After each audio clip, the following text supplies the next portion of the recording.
Hey Waffle Gang, I do hope you are well. My name is Mark and today we're checking out some more Reddit stories. And if you do love a Reddit story, why not consider hitting that like, subscribe, maybe that notification bell too. And let's crack on with today's first story. Much love guys. Now today's first story comes from Fox444. It has some trigger warnings on it of controlling behavior, verbal abuse, and possible xenophobia. So if you do want to skip the story, please feel free to do so. Timestamps are down in the description and along the timeline below. Thank you. It's titled, Am I the Arsehole for telling my stepfather he will not be a part of my future? And this comes with a +1 year update too. It starts. My stepfather, male 51, and I, female 19, have not had a necessarily good relationship even before he married my mother. We tolerate each other considering we have one thing in common. My mother / his wife being an important part of our lives. I've lived with my mother, stepfather, and siblings since I was 16. He has very specific rules of living in his house, which I follow. I also pay rent now because that just makes sense since I'm an adult. These rules since I was 16 have gotten really strict over the years, to the point he argues with me over the littlest mistakes I do. That is fine, but these days he tries to find anything to argue with me about, not just rules. He starts the arguments when he knows I'm the only one in the house, or if my mother is not around. I tend to just stay in my room, cook food when he's not home, or just stay out studying or at a friend's house to avoid conflict. His native language and mine are not the same. The language here is my second one, so I don't like arguing since I can't express myself well. The arguments have been happening more frequently, to the point he does it in front of my mother too. I can tell she's uncomfortable seeing it, but doesn't add to the situation because she doesn't want to pick sides. He uses the language against me while arguing, telling me not to speak my native language in the house either, whether to my mother when I don't know a word in the language spoken here, or when I'm calling my dad since he only speaks our native language. This, coupled with other things happening, has put me on edge. I work and study. Last week I was getting ready for work, a late shift, and only my stepfather was home. I was putting my things in my bag and he came over to start an argument over catching my mother and I having talked in my native language the day before. He argued that we should not speak in a language he doesn't know because we could be talking bad about him. We weren't talking about him, but how I wanted to change workplaces. Same company, different town, but he didn't believe me. We even switched languages to his when he came into the living room when it happened. The argument got heated and words were thrown around on both sides. He said something very left field that he knew I didn't like discussing. A traumatic time when I was 15. I was so angry I said he now had no place in my future. My future wedding he wouldn't attend, but my mother could. My future children he wouldn't be a grandfather to, but my mother would be a grandma. He told my mother, who for the last week has been tiptoeing around it. I feel bad for her as she is caught in the middle of this and apologized to her. And I know I've been way too harsh on my stepfather. But I don't want my future to be filled with more arguments, especially not on special things like a possible wedding or kids. I'll be moving out soon since that's my plan the last few months. I finally found an affordable apartment and maybe that will relieve some tension. Nah, not the arsehole in this situation. I mean, if he wanted to be a part of OP's future, he probably shouldn't have been treating her like he has been and just making her completely miserable. This guy was picking fights with a teenager and waiting until her mother wasn't around, policing sort of what language she spoke to her own mother and father, and then, weaponize that traumatic event from when she was 15 during an argument. And OP saying, the mum's in the middle, which I kind of get, but at some point, not wanting to pick sides becomes picking a side. If Opie's being repeatedly targeted by him and the mum's just standing there watching it happen, that, is picking a side in my opinion, and she's picking his. And quite honestly, I don't think Opie was that harsh in what she said. She wasn't saying, I wish bad things to happen to you or anything like that. It was simply, I don't want a person like you in my life, which is perfectly fine with the way that she's being treated. I wouldn't want someone in my life like that either. These are the consequences of his actions. But a commenter says, not the arsehole, but you need to learn to grey rock. Just because your stepfather is trying to start an argument doesn't mean that you need to respond. Opie says, generally I try to leave arguments, but we have an open door rule, so if I leave to my room he will come in to further it. Instead I usually just leave the house if the argument gets heated, but before I move out I'll try the grey rock method. A downvoted commenter said to OP, not the arsehole. We obviously only have the story from your side, but going from that, he seems to have some resentments that he's not dealing with very well. Moving out is certainly the best option at this time. With that said, I'd probably strongly encourage that you, your mother and he are all probably desperately in need of some level of counselling. Rather than cut him out completely immediately, I'd give him the chance to remain a part of your life if he agrees to go to a family therapist to work out just what's causing him to be so angry with you and how he can work past that. I say this mostly because he will obviously continue to be a part of your mum's life, and asking her to attend events alone will be difficult on her and cause a certain level of embarrassment. However, if you do intend to just outright cut him out, then you need to be firm with that decision. That means no turning to him for help when your chips are down. You can't expect him to be your stepfather when it's convenient for you, but then slink back off into the shadows after. It also means that you need to expect a lot of pushback from your mother, along with fights from other family members who will think you owe him something. Best of luck. Personally, don't agree with that at all. I mean, saying what's causing him to be angry with you is just like a bizarre question for me. I mean, why is it a 19-year-old's responsibility to help a 51-year-old man unpack why he's bullying her? That's wild. Opie did respond to it saying, I would suggest therapy, but my stepfather doesn't believe in therapy, or at least that's what I know from a conversation he had before the topic of therapy. I haven't asked for help so far from my stepfather, and since I turned 18, I've been paying rent, including the electricity, heating, etc., which is reasonable since I work and am an adult. And also my groceries. I found an affordable apartment that is in my renting range, and I've been saving up in case I suddenly need to pay for emergencies or situations. Commenter says, not the arsehole, but I have to address this. Quoting, I can tell she's uncomfortable seeing it, but doesn't add to the situation because she doesn't want to pick sides. And says, this is not accurate, and I think it is important you start to understand that now. Your mother has chosen a side, and it is his. He's treating you poorly, and she is doing nothing to stop it. She is not staying out of it. She is letting him abuse you. Please do leave as soon as you can for your own well-being. Commenter replies to that saying, this OP. Sadly, your mother has failed you. She should have chosen you, her child, not the immature person she married. Her silence is her choosing his comfort over you. OP replies saying, my mother has known him since they were teens. He was actually her first boyfriend back then. Birdie broke up with her back then and they re-met at a school reunion when my parents were still married, though she did divorce my father a few months afterwards. Commenter replies saying that's no excuse for how he treats you and her silence. You deserve better from your mum. Opie says, I know it's not an excuse and I'm not trying at all to justify my mother's side. I just wanted to put context on my stepfather and mother's relationship. It's one of the main things that set alarm bells off in my head when I first learned of him 6 months after my parents divorced. When my parents started the divorce and I didn't know at the time, I asked why my dad was crying. I was 12, a kid. He said he missed my mum and I said it's okay to miss her. And I did too, since she wasn't home, not knowing there was a divorce happening. My mum knows very well I didn't agree at all with the way she did it. She blindsided my father, left her 2 kids and moved in with a new family, and of course as a kid, I was more than just hurt. A commenter says, not the arsehole, you're an adult and he has no business trying to tell you what you can and can't do. Does he try to isolate your mother also, or is it just that he doesn't want you to talk in your native language? I can only imagine what he's going to attempt to tell you about raising your children.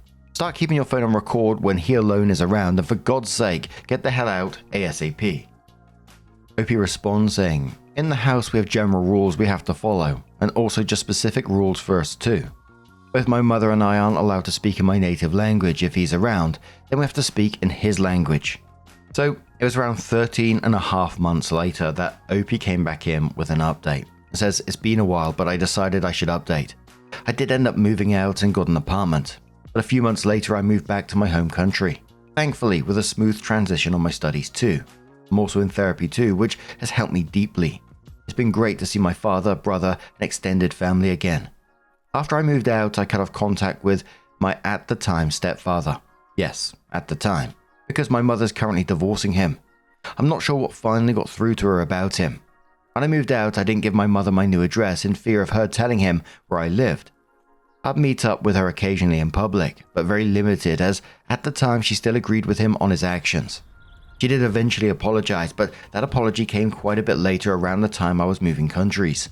Our relationship won't be what it was when I was younger. I don't think I'll be comfortable mending it to the old standard. I found out when she apologized that before she divorced my bio father, She did in fact cheat on him with my stepfather. Though I wasn't surprised, it was disappointing to know. So in a way, my words from before were true. He won't be in my future. I cut him out, and legally, he won't be my stepfather either in the near future. Life's good. Good study, good country, good apartment. Have time with my father and brother, and I'm even seeing someone at the moment. Thank you everyone. That's all. One of the top commenters said to OP on the back of this, "You're way too nice." But then again, that's to be expected after having been raised to be their doormat. She doesn't deserve the right to ever speak to you again after what she's been doing for year after year. She divorced him. You know what? Too little, too late.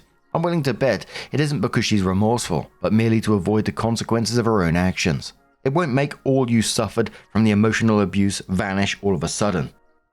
It's quite likely that, once she moved away, she got to bear the brunt of his abuse rather than you, which would mean her reasons for divorcing him were entirely selfish, despite her attempts to mask it as choosing her daughter. By giving her any access to you, you're telling her that she had the right to do what she did and doesn't need to be held accountable for it. With such people, anything but permanent consequences are non-consequences. Please understand that for your own good. OP replied saying, "One of the things I'm working on in therapy. Cutting contact fully is the most likely route I will go. But first I need to understand my feelings fully and recognize everything properly that happened. It takes time, but I'm focused on myself now and keeping my peace. Thank you for your insight. I do understand what you are saying." Edit. The contact we've had so far since I've moved countries was her stating she was getting a divorce, a legal matter. Living there for years, I gained citizenship there and having voting requirements. And lastly, a random letter addressed to me I told her to throw out. And just so glad at the end of this to see OP thriving now, back in her home country, reconnecting with her family, in therapy, studying, dating, and just building her life, which sounds amazing. And I think OP's reply to that comment was one of the healthiest parts of this as well. Because I'm never too keen on the word doormat in these situations or, cut them off forever. I've probably been guilty of it myself in God knows how many thousands of videos we've had now. And some people probably can just, cut them off like it's just a switch you can flip. But for a lot of people, real life, it just doesn't work like that. That was her mother, and she was spent years being conditioned to accept that behavior. That was her normal at the time. And I think working your way through that, untangling that, takes just time. I can almost guarantee that mum is going to be shocked that OP's going to be keeping her, at a distance going forward or no contact. And I really hope OP continues to stand her ground there. But what do you guys make of this situation? Let us know your thoughts down in the comments below, and let's move on to another story. Now, our next story comes from a user called GreedyFriends, who says, "I, 24 female, bought tickets to a concert, and my sister, 26 female, wants to give her ticket to a friend, 24 female, who I dislike. I bought tickets to see Band of Awesome, not a real band, because my sister Carol, 26 female, absolutely loves them. I saved up money so we could go and told her about it. We both picked a date that works for us. Have the tickets in my possession. I never told Carol they were a present for her. I said I had tickets and would like her to come. If she could not, then Joe would be coming with me. Joe, 25 male, is my boyfriend of 5 years. Recently, I got a message from Carol's friend, Missy, 24 female. I don't like Missy very much. She lives really far away, has a kid, and doesn't want to ever spend money. She will demand you buy her beer and then never offer to get the next round. She tried to make my friend's birthday about her. So I've told Carol that I do not want Missy coming to events where I will be. I just don't like greedy people who make drama about dumb things. I told her where the information was listed for the show, but said it was likely sold out in our area. Missy then asked if I was taking back the invite and that I needed to give her the information for the plan. I told her I had no idea what she was talking about. I was going with Carol. I was so confused.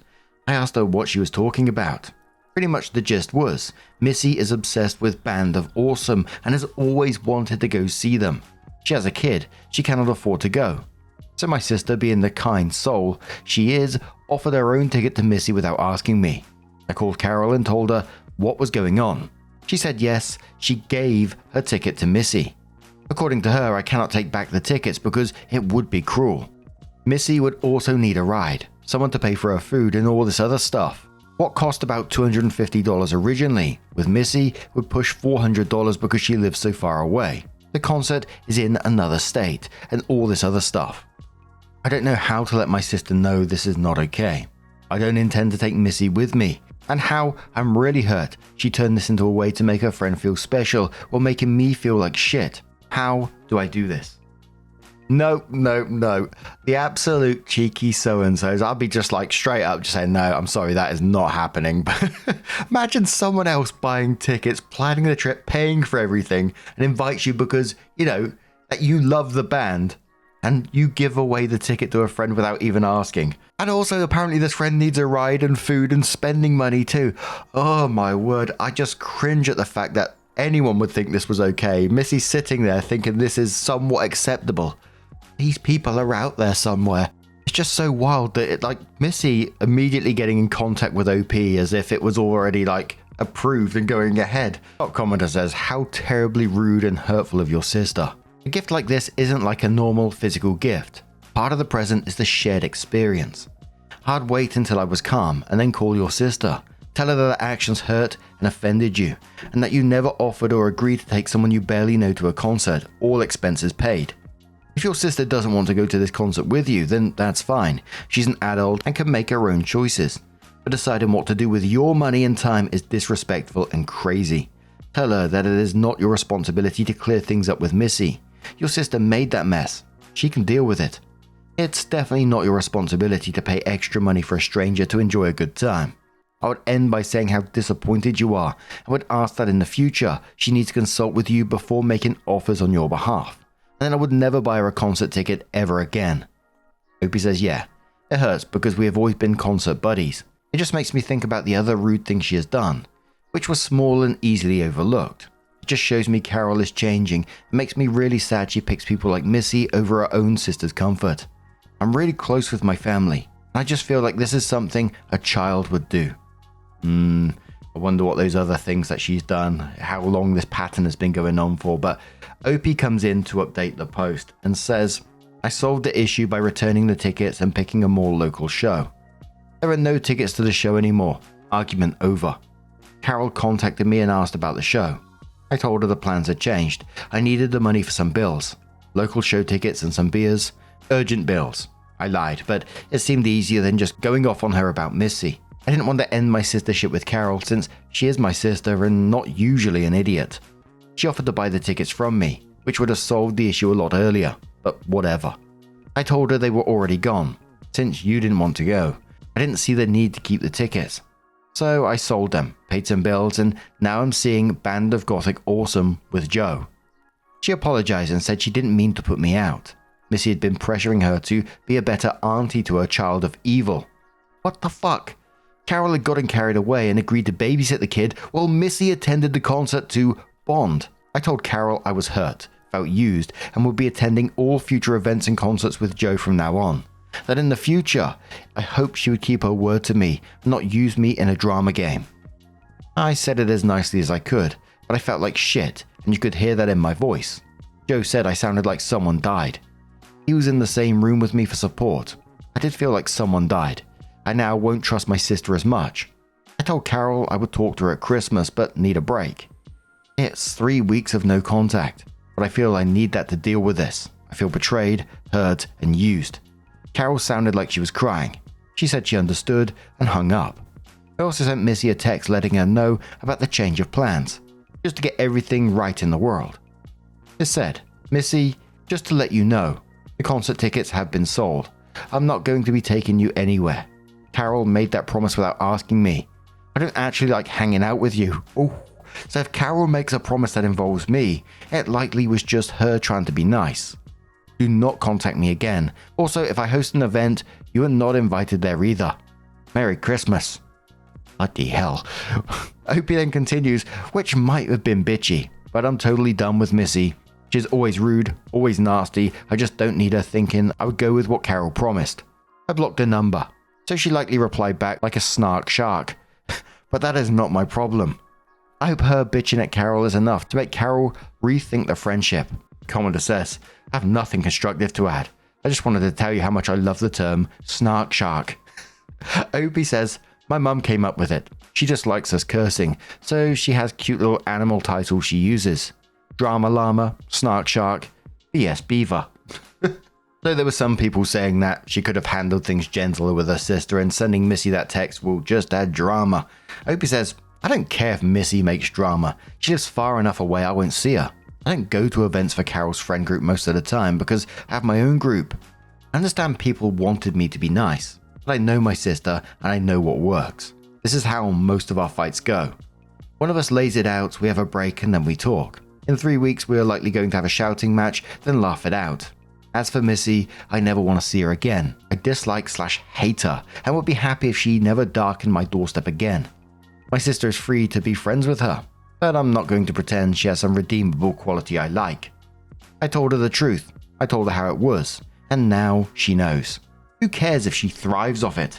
Opie then shares how Missy ruined Opie's friend's birthday party and says it's dumb, but be prepared for a level of stupid that only comes from brain-dead space slugs. Oh dear. My friend had a big party. Carol brought Missy. No problem, the more the merrier. Only Missy brought a fucking baby to the party, where people were getting drunk. Missy then proceeds to complain the music is too loud, the people are getting too wild, and she needs someone to watch the baby because she deserves to have a night to relax. She culminated the night by 1. Changing the baby in my friend's bedroom and leaving the diaper in a trash can. 2. Talking about the baby to everyone and getting upset no one wanted to watch the kid while she got drunk. 3. Start crying during happy birthday because she was too drunk to focus. 4. Threw up on her porch. And we did coin the term doing a Missy from that, and she is known as Messy to everyone from that party. However, my friend is still hurt by the whole event and hates Missy more than I do. Commenter says, how the fuck did she get home with a baby? And why the fuck did she think it was okay to get drunk around the baby when she was responsible for it? I hate Missy. Opie says, my sister drove her home. My sister ended up taking the baby so Missy could have a night without a baby. For me, I don't blame OP for a comment or text message to Missy. I just think it lays it all out and shows everyone where we're standing. I don't want nothing to do with you. I don't like you, and don't contact me again. Laid it all out nicely, I think. But what do you guys make of this situation? Let us know your thoughts down in the comments below, and let's move on to another story. Our next story comes from AITAaccnt, who says, am I the arsehole for telling my wife it was cruel to suggest kicking my nephew out? Hello. Wanted to ask about something that has caused friction between my wife and I. We have 2 daughters aged 14 and 7. We immigrated from my home country when my oldest was 1. Last year, my cousin's son moved here from our home country for his undergrad. He spent the first few months in a university dorm studying. He was supposed to have secured a co-op internship during that time for the winter. However, due to the terrible job market, he hasn't of yet. He's still applying. I can see him on his laptop trying. In fact, he told me many students in his class are in this position. I was very close to my cousin growing up. We were the youngest two amongst all the other cousins, so naturally we were very close. Before the holidays, when she explained his predicament to me and asked if he could stay with us, I'd said yes. My wife was on board with it too at the time. He's a very respectful kid, keeps to himself. I get the feeling he tries to make himself scarce, which I've asked him not to, and it had been going fine. He's into his 3rd week over here, and the job hunt hasn't yielded results. Last night my wife asked what we were going to do about him. I said we'll support him till he secures a co-op, and she said I need to start showing him rentals and setting some sort of deadline. I told her that was a cruel thing to suggest. He's in a new city, he's struggling to get a co-op, which means his finances are stretched thin as it is, and that we both agreed to this when my cousin had first asked.